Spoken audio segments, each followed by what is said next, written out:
Friends co-host Brian Kilmeade, Harold Ford Jr., former Tennessee congressman, co-host of The Five, and Dana Perino, co-anchor of America's Newsroom, co-host of The Five as well.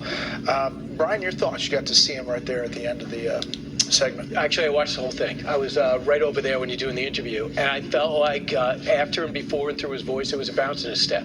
I feel as though he didn't come over here like a leader in the middle of a war zone.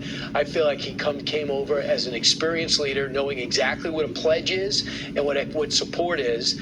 And I think his meeting with the president went extremely well, but it was a well in relation to everything that he needed. I think that he realizes he sees a president that gave Vladimir Putin an opening, put his personal stake and reputation on the line, and Vladimir Putin did the impossible. He made it so abundantly clear he has no interest in peace. He will fight to take all of Ukraine. So he wiped out the gray area. He makes it easy for Trump to say there's nothing to latch on to.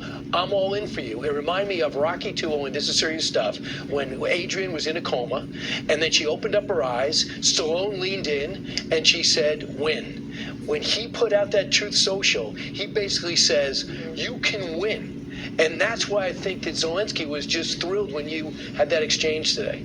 You know, as the president posted on that Truth Social, he also talked about today how Russia's economy is really hurting. And it suggested to me that he sees a crack in the so-called armor of Putin.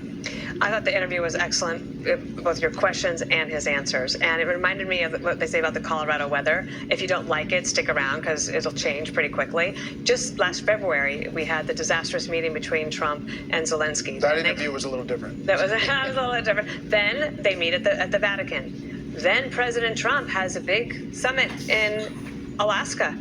And to me, the worst thing you can do to a president of the United States is to waste his time. Yep. And that's what happened when it became, as Brian says, it became very clear that Putin has no desire to do that. I think Zelensky was solid. President Trump is like the head coach of NATO. He's like, you can do this. And that gives him some confidence, gives him a little bit of a boost, steel in his spine. But the one thing I think is clear is that there is a lack of conviction and leadership and action by the European leaders. And if you think about where this conflict is going, and you talked about it, incursions from Russia into Estonia and Denmark and Poland, then that's what Zelensky was trying to say in the Oval Office in February. Now he's been proven right, so he has a chance. But the trains are moving at different speeds, and he's going to need all the help he can get from President Trump. The message was clear in the speech today, too, President Trump's speech, about the European nations and leaders needing to get off Russian oil. As they're helping Ukraine fight Russia, they are still purchasing a lot of Russian oil. Harold. No doubt. Thanks for having me. I think a couple of things.